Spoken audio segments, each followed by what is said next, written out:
I funded my wife's business dreams for years, then she tried to open a secret credit card in my name after I gave her a weekly budget.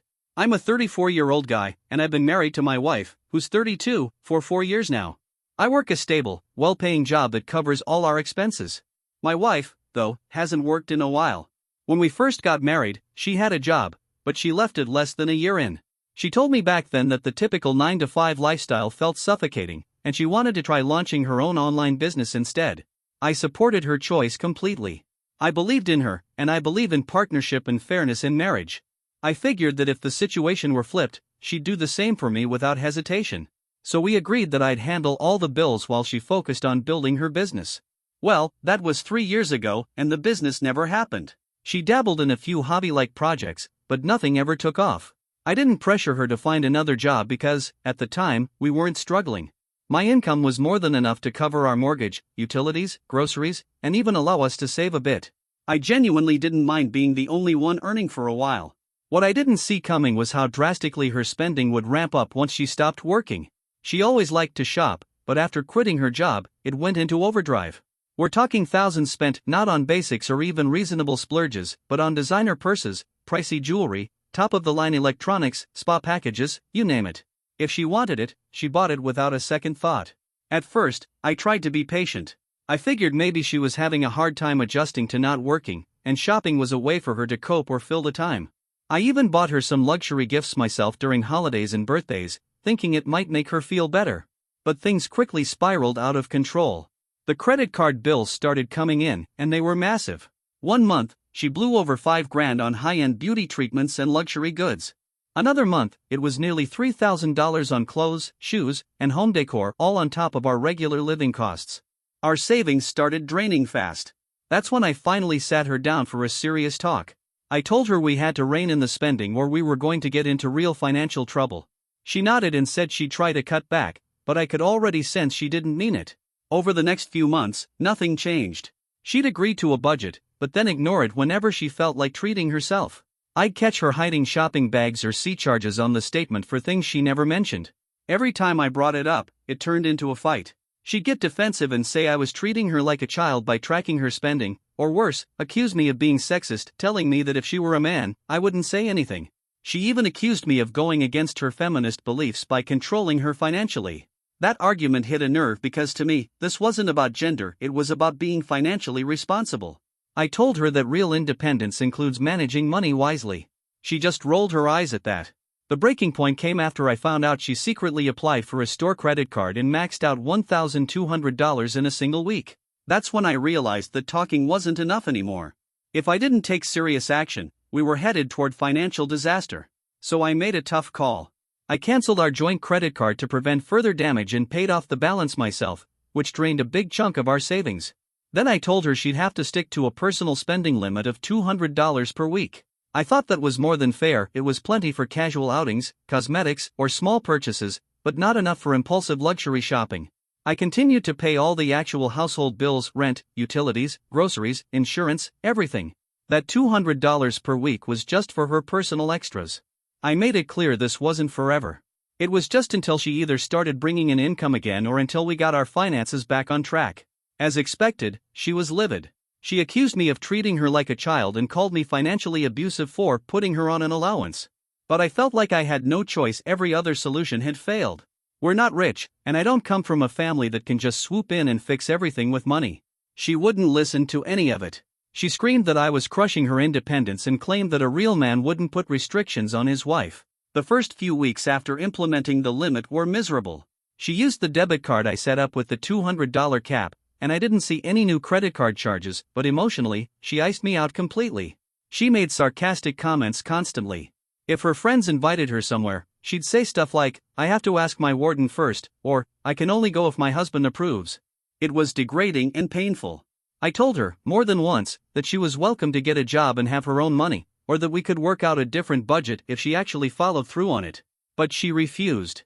She said I made a promise to take care of her, and if I couldn't handle it anymore, maybe I wasn't man enough. That really stung. Even with all that, I genuinely believed she was sticking to the $200 limit. Our statements looked normal again, and I finally felt some financial breathing room. I started hoping maybe this would pass, that she'd come to understand why we had to make changes. Then everything unraveled. A few weeks ago, I got a call while I was at work. It was from a credit card company's fraud team. They asked if I had applied for a new credit card that day because a suspicious application came through in my name. I hadn't applied for anything. I've got credit monitoring in place, so I freaked out, thinking maybe someone hacked my info. I froze all my credit files right away. Then they told me the application used my name, social security number, and our home address, but with a different phone number and email. The email sounded familiar, and that's when it hit me. It was my wife's personal email. My stomach dropped. No one else had access to my personal information except me and her. It slowly clicked, she was trying to open a credit card in my name to get around the spending cap I put in place. She was actually going to commit identity fraud against me. I left work early and came home, boiling with anger and disbelief. When I confronted her about it, she acted like she had no clue what I was talking about. When I confronted her, she just looked at me and said things like, "I have no idea what you're talking about. Why would I even try to open a card in your name? That wouldn't make any sense." But I wasn't accusing her blindly, I had hard proof. The email used in the application was hers, no question. The phone number listed matched hers too. Then I checked the browser history on our shared home computer and found a partially filled credit card application form sitting right there. Once I laid out everything, the denial stopped cold. But instead of owning up to it, she immediately switched gears and tried to justify what she did. Her argument? That I had cornered her with the spending cap, and she had no choice. She said I was being overbearing and controlling, treating her like a prisoner in her own home. According to her, she simply needed more money to feel like herself again, and I was being stingy and unfair. I told her point blank that this wasn't just about money, it was fraud. She tried to go behind my back and use my identity, and no amount of emotional spin made that okay. It was a massive breach of trust, and no rational person would see it as anything less than betrayal just because she wanted more spending power. That argument exploded into our worst fight yet. We were both yelling by the end, just screaming over each other. She threw every insult at me she could think of, painting me as some backwards, oppressive husband trying to keep his wife under control. I won't pretend I stayed calm. I snapped too. I told her she was a hypocrite, always preaching about women's independence but refusing to earn her own money and instead choosing to steal mine. I said if anyone in this marriage was being financially abused, it was me. That didn't go over well at all. She just screamed louder, insisting I drove her to it. Somewhere in the middle of the chaos, her anger gave way to desperation. She suddenly changed her tone and started begging me not to ruin her life over this. She swore it would never happen again, said she felt trapped by the budget, even claimed she only wanted the card to buy things for both of us, which I knew wasn't true. Most of what she buys has nothing to do with me. But I think by that point, she could see something in me had cracked. I was just done. I told her I needed to clear my head and left the house. I stayed the night at my brother's place because I didn't trust myself to stay calm if I stayed under the same roof with her. I didn't want to say anything in anger that I couldn't walk back later. I spent that night and the next one trying to wrap my head around everything. I talked to my brother and a few close friends about it, and every one of them said the same thing. This wasn't just a bad argument, it crossed a serious line. They were worried not only about the money, but about how calculated and shady her actions had been. Honestly, I couldn't disagree. No matter how I tried to look at it, I couldn't imagine trusting her again after this. The days that followed were rough. She started blowing up my phone with nonstop calls and texts. I ignored most of them at first because I was still too raw and furious to respond. Eventually, I picked up one of her calls. She was crying, begging, apologizing over and over again. She said she had panicked, that she felt like I was cutting her off from everything, and she didn't know how to live like that. She asked me to come home and talk to her face to face. After a couple more days, I agreed to go back and sit down with her. But before I did, I'd already quietly spoken to a divorce lawyer. I just wanted to understand my options in case it came to that. I hadn't fully made up my mind yet. When I walked into the house and saw her, she actually looked remorseful, at least at first. She started by apologizing again and saying she was ready to do whatever it took to fix things. I stayed calm. I told her that what she'd done was not something as simple "I'm sorry" could erase. I was honest with her. I told her I had spoken with a lawyer. That flipped a switch. Her tone turned cold again. Suddenly, she was angry that I had given up on our marriage so fast, that I didn't even try to work through things. And honestly, that reaction told me everything I needed to know. She still didn't seem to grasp that this was her doing, not mine. I told her plainly, I want a divorce. She did not take it well. She yelled, said I was throwing away everything over one mistake, claimed that I must never have loved her if I could just walk away like this. I told her calmly that forgetting to pay a bill is a mistake. What she did, going behind my back to commit identity fraud, was premeditated and intentional. I told her I had to think about my own future, because clearly, she wasn't thinking about our shared future when she did what she did. Eventually, I walked out again as she shouted that I was a horrible husband. Since then, I've been staying at my brother's place, and we're essentially separated. The fallout has been a mess. She's been telling friends and family this wildly distorted version of what happened, basically painting me as this cold, controlling miser who left her because she bought a few things. Of course, she leaves out the part where she tried to secretly open a credit card using my name. Because of that, I've been getting nasty messages and judgmental phone calls from people who only heard her version. But not everyone bought into it. Her mom found out the full story from both of us, and she actually called me to apologize. She's always been kind to me, and I could tell she was genuinely embarrassed about what her daughter had done. Her dad, on the other hand, was angry with both of us. He didn't like that I set a spending limit. He said it felt like putting a child on an allowance. But once he heard about the fraud attempt, he was furious with her too. Her parents are now involved in trying to help her get her life back in order. Last I heard, she's gone to stay with them. I've told everyone close to the situation that I'm going through with the divorce. Some people, including her dad, think I should reconsider. He even brought up the idea of counseling, but I've got no interest in trying to salvage this marriage. I'm done. There are no kids, and we've only been married 4 years, so legally it should be pretty straightforward. Emotionally, though, it's been a storm. I'm posting this now because, even after everything that's happened, I find myself second-guessing. My soon-to-be ex and a handful of people in her circle keep saying I pushed her into this by being too rigid with money. They say I was controlling. And hearing that over and over starts to mess with your mind. But deep down, I feel like I did everything I reasonably could before putting that spending cap in place. And even then, I made sure it was fair. Still, hearing people call me controlling makes me wonder, did I cross a line by setting a budget and then ending the marriage after she tried to get around it? Edit, wow. I didn't expect this post to blow up the way it did. I've been going through your comments and advice, and honestly, reading all the perspectives has helped more than I can say. It's been a really hard few days, but seeing things through the eyes of people outside the situation makes me feel a little less insane. A lot of folks asked the same question, why didn't my wife work? Was that something we agreed on? And yes, we did agree initially. She quit her job a few years ago to try launching an online business, and I supported that idea fully. Unfortunately, she never really took the idea seriously or followed through in any meaningful way. Eventually, she just slipped into a routine of not working at all. It turned into a constant source of tension between us. I did bring it up a few times, asking if she wanted to maybe look for a part-time job or do something else now that the business idea wasn't happening. But every time I mentioned it, she got really upset. She'd tell me I wasn't supporting her dreams, or that I was trying to push her into working for someone else like a peon, as she put it. So yeah, while we originally agreed that I'd support both of us for a while, that slowly turned into her not even pretending to look for a job or work on any kind of business. Looking back, I think I let it drag on too long. I probably enabled the whole thing by not putting my foot down sooner. People also asked if we have kids, or if she handled a lot of household stuff. No, we don't have children, thankfully, because that would have made everything even more painful and way more complicated. And no, she didn't really take on the housework either. With her not working and no kids in the picture, you might assume she at least took over the domestic duties, but that wasn't the case. We split the chores about evenly, and I also paid for a cleaning service that came by once a month. She'd cook dinner maybe 2 or 3 times a week. I usually handled meals on the weekends, and the rest of the time, we ate out or ordered in. So in reality, it wasn't like she was contributing through homemaking or parenting. Our setup was basically me handling every financial obligation while we shared light chores, and she had a lot of free time on her hands. Now, about the $200 spending limit, people wanted to know why I chose that number and how I enforced it.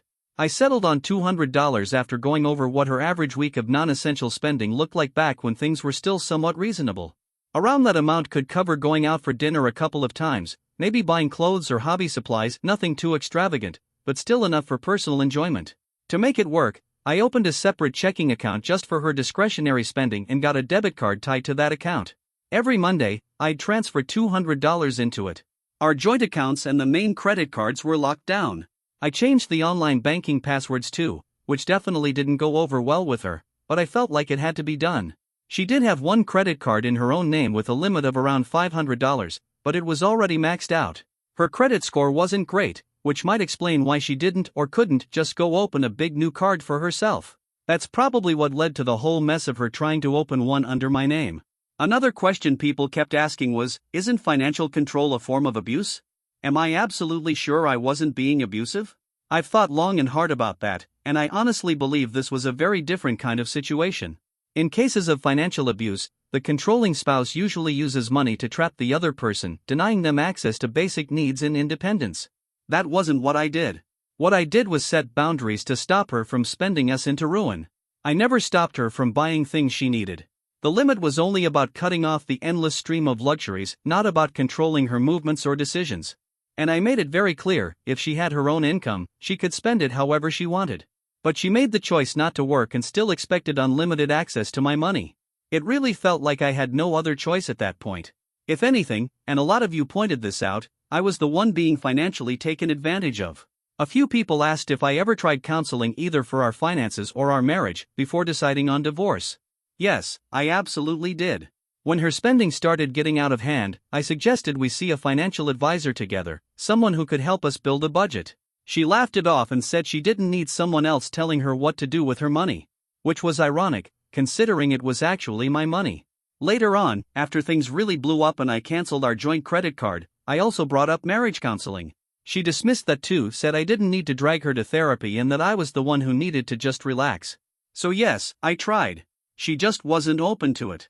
After the whole credit card identity fraud attempt, I wasn't even open to counseling anymore. At that point, my mind had already started turning toward the exit. I have, however, started seeing a therapist on my own now. Just to help process everything that's happened and deal with the emotional weight of it all. Some people asked if I planned to report her for the fraud, press charges, or anything like that. I haven't. And honestly, unless something else extreme happens, I probably won't. I did report the card application as unauthorized to the bank, but I didn't name her directly or file any kind of criminal complaint. Could I? Sure. But I don't want to completely destroy her life. As angry and betrayed as I feel, I don't hate her enough to wish jail time or a permanent record on her. If she'd actually wrecked my credit or stolen a huge sum of money, that might be different. But I caught it early enough to stop the damage. My lawyer did make sure it was all documented for the divorce, in case she pulls anything similar again. This divorce isn't about punishing her.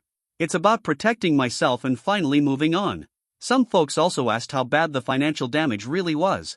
Were we broke? Are we in serious debt? Thankfully, no, we're not bankrupt, but she was blowing through money so fast that it felt like I was constantly swimming upstream just to keep us afloat. I estimate that over the past year alone, she burned through about $60,000 on nothing but luxury stuff. Things we absolutely didn't need. That's a massive portion of my income that should have gone to our future. And now, it's just gone, spent on things that have no resale value or have lost most of it. As far as debt goes, aside from the mortgage, I paid off all the credit card balances myself. Which means I essentially covered all her spending out of my savings. She still has that $500 balance on the card in her name, and I've made it clear I'm not paying that off. That's on her. And the new credit card she tried to open under my name?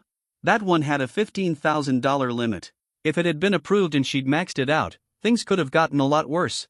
I'm just grateful the system flagged it before it went through. So, no, we're not buried in debt. But my savings are way lower than they should be for someone who's been earning a steady, decent income. I've basically been stuck treading water instead of building anything real financially because I was bankrolling her lifestyle. I hope that gives everyone a better idea of what the reality looked like. And honestly, after reading all your responses and perspectives, I'm finally starting to believe I'm not the bad guy here. It's been hard shaking off the guilt, especially when someone you care about accuses you of being controlling. But looking back, I feel like I bent over backwards to make things work, and setting that spending boundary was the last option I had left. Reading through all the comments really helped me see things clearly. Her actions weren't just bad choices, they were serious breaches of trust. And while ending the marriage is incredibly painful, it's also justified. Update: I've officially moved forward with the divorce. It's been about 2 weeks since I posted that original story. In some ways, everything's been moving quickly, yet somehow dragging at the same time, if that makes sense. But I wanted to come back and update those of you who followed along and cared about what happened. Just like I said I would, I filed for divorce. My lawyer got the paperwork in, and within a few days, my wife was served. I expected another meltdown, another shouting match, something ugly, but that's not how it played out. According to a mutual friend who witnessed it, she did break down when she got the papers, crying, screaming at the process server, but she didn't come after me. No angry calls. No long texts. Just a couple of short messages that sounded more stunned and hurt than furious. I think the reality of it hit her, and she finally understood that she pushed me too far this time and there was no walking it back. She hired a divorce attorney almost immediately. Since then, most of the communication has been handled between our lawyers. I officially moved out and started staying with my brother full-time. I'm paying him some rent, even though he tried to refuse it. We've barely spoken directly, and honestly, the silence has been a huge relief. No more daily tension, no more walking on eggshells, no more anxiety every time I check the mail or my phone. The only time she reached out personally was to ask if we could meet up and talk.